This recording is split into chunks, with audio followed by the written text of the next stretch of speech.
Ndemu-inĩ ya Thiba mwena wa Gĩcũgũ kaunti-inĩ ya Kirinyaga mbica ĩrĩa ĩtũtũngĩte nĩ ũrĩa ihũrĩte maĩ, ũndũ ũrĩa aikari maugĩte atĩ matiĩrĩga kuona ihana.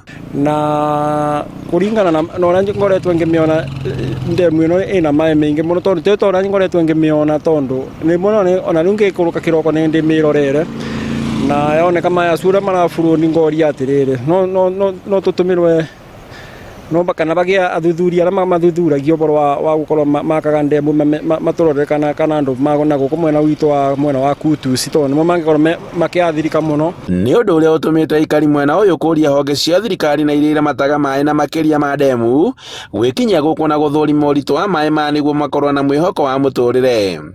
Na rĩu ndemu ĩno ya Thiba nĩ njecũru maĩ na no twende thirikari ĩtwĩre maĩ acu kana no manyibanyibue nĩgetha matikathi gũthũkangia andũ na gũkũ kĩanda tondũ ta rĩu nĩ tũrigwo moya nĩ maratwara andũ.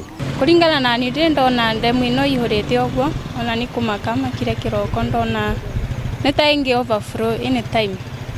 So ndĩngĩũria thirikari matũtũmĩre wataaramu matũrorere kana no ĩrete mafuriko ũndũ ona njũĩ ta Thiba nĩ ĩroneka nĩ njĩũru.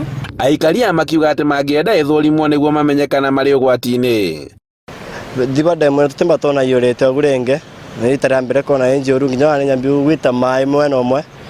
Rĩu no tũhoya andũ arĩa makũrora rĩera na kũrora maĩ moke matũteithĩrĩrie tondũ nĩ njũru ona tũtemba tona. Maugĩte atĩ ndemu ĩno ĩna ũguni mũnene kũrĩ aikari a kaunti ya Kirinyaga na makĩria arĩa makoretwo mwena wa kĩanda wa Mwea na koguo mangĩheo mwĩhoko nĩ makũiganĩra.